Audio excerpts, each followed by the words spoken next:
সাগরপথে প্রথমবারের মতো চালু হলো চট্টগ্রাম সন্দ্বীপ রুটে ফেরি চলাচল। সকালে এই কার্যক্রমের উদ্বোধন করেন নৌ পরিবহন উপদেষ্টা ব্রিগেডিয়ার জেনারেল অবসরপ্রাপ্ত সাখাওয়াত হোসেন। সীতাকুণ্ডের বাঁশবাড়িয়া থেকে সন্দ্বীপের গুপ্তছড়া পর্যন্ত চলাচল করবে এই ফেরি। গত বুধবার পরীক্ষামূলক চলাচলে সাগরপথ পাড়ি দিতে সময় লেগেছে প্রায় 1 ঘন্টা 15 মিনিট। শুরুতে ফেরি কপোতাক্ষ দিয়ে এই সার্ভিস শুরু হচ্ছে। একবারে বহন করতে পারবে 60 থেকে 70টি গাড়ি। দিনে 2 বার চলাচল করবে ফেরি। সন্দ্বীপের মানুষের দীর্ঘদিনের দাবি ছিল ফেরি চালু করা। একাধিকবার উদ্যোগ নিয়েও তা সফল হয়নি। উত্তাল এ সাগরপথে স্পিড বোট ও ট্রলারে চলাচল করত দ্বীপের মানুষ। বিশ্বমানের থার্মিক্স রড, সালাম স্টিল থার্মিক্স, দেশের একমাত্র থার্মিক্স রড। সাগরপথে প্রথমবারের মতো চট্টগ্রাম সন্দ্বীপ রুটে ফেরি চলাচল শুরু হয়েছে। নিয়ে বিস্তারিত জানাতে যুক্ত হচ্ছেন এমদাদুল হক। এমদাদ,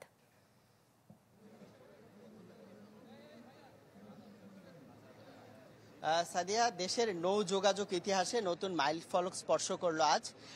এই যে সাগর চ্যানেলে প্রথমবারের মতো সন্দ্বীপে এসে কিছুক্ষণ আগেই এই যে ফেরিটি কপোতাক্ষ ফেরি সেটি এসে ভিড়ল সন্দ্বীপে এবং যাত্রীরা ফেরি থেকে সন্দ্বীপে আসছেন এবং এই যে মানুষের মধ্যে যে উচ্ছ্বাস সেটি কিন্তু আমরা দেখেছি। কারণ যুগের পর যুগ ধরে সন্দ্বীপের মানুষের যাতায়াত নিয়ে যে সীমাহীন দুর্ভোগ, কষ্ট, যন্ত্রণা ছিল, এই ফেরি সার্ভিসের মাধ্যমে তারা যেটি মনে করছেন যে তাদের এই যে কষ্ট সেটি কিছুটা হলেও লাঘব হবে, তাদের এই কষ্ট থেকে তারা মুক্তি পাবেন।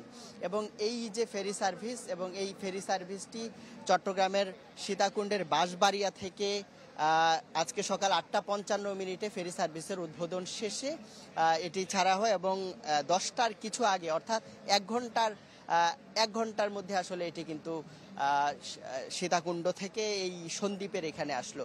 তো এই যে দীর্ঘদিন ধরে আমরা যেটি দেখেছি যে যাতায়াতের ক্ষেত্রে সন্দ্বীপের মানুষ কাঠের বোট বা স্পিড বোট সার্ভিসের মাধ্যমে যাতায়াতের ক্ষেত্রে বোটে যানবাহনে ওঠার ক্ষেত্রে যেমন তাদের সীমাহীন কষ্ট পেরিয়ে বোটে উঠতে হয়েছে এবং একই সাথে বোট থেকে নামার পরে সেখানেও কাদা পানি মারিয়ে তারা কিন্তু সীমাহীন দুর্ভোগ শেষ করে যাচ্ছেন। আপনারা নিশ্চয়ই দেখছেন যে কি শত শত মানুষ, হাজার হাজার মানুষ এখানে এসে জড়ো হয়েছেন। প্রথমবারের মতো এই যে ফেরি সার্ভিস সেটি উদ্বোধন হলো।